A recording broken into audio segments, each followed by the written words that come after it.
You football fans might be surprised to hear that the National Football League had its first black coach way back in the 1920s, 100 years ago.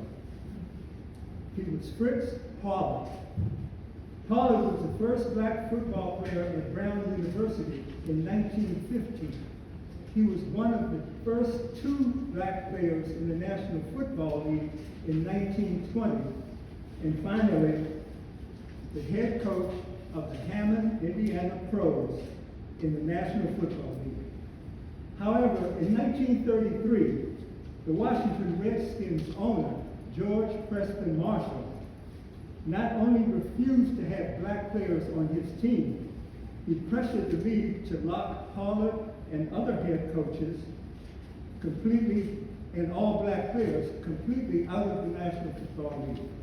The NFL had no black players from 1933 to 1946, and no black head coaches from 1933 to 1989. On the local scene, the Washington Redskins still had no black players in 1962.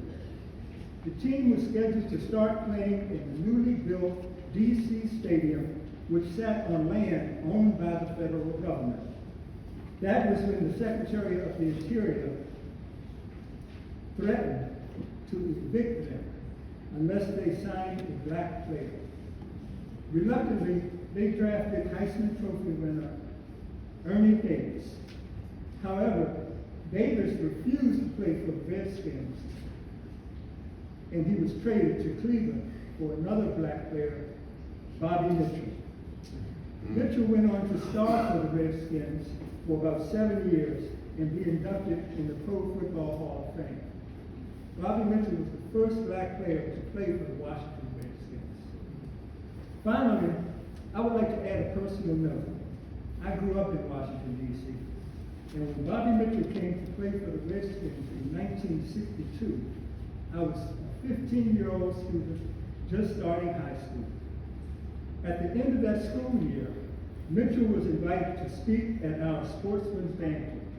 This was an annual event honoring members of all the various sports teams in the school. I was part of that group, and I was so excited to see Mitchell.